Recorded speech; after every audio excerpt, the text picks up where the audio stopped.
Bonsoir Harold Iman. Bonsoir. Tout d'abord, où en sont les candidats dans les sondages? Comment se positionnent-ils? Alors les sondages, il y en a par douzaines.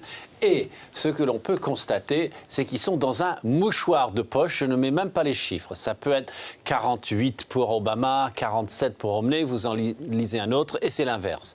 Bon, mais les deux courent après les voix. Et c'est Romney quand même qui a fait ce gros comeback par rapport à il y a 2 mois, quand il était très nettement derrière le président. Mais alors comment Barack Obama peut-il rattraper son retard?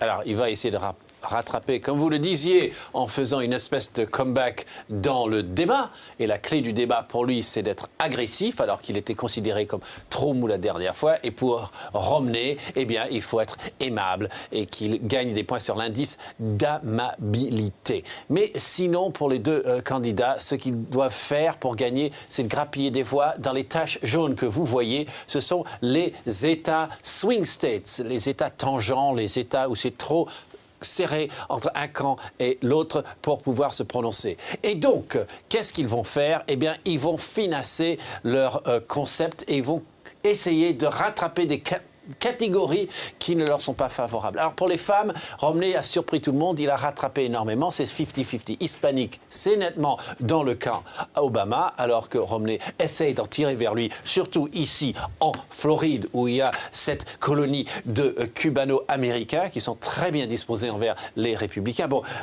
Obama a les noirs, là il n'y a aucun espoir pour Romney, il n'essaye pratiquement plus du tout. Et puis il y a les classes moyennes blanches typiques, les all-américaines dans notre imaginaire, eh bien ils sont plutôt du côté de Romney et surtout quand ils sont hommes, eh bien Obama essaye quand même de les attirer vers lui. En tout cas, les cartes vous appartiendront toujours. Merci Harold Iman pour ces précisions.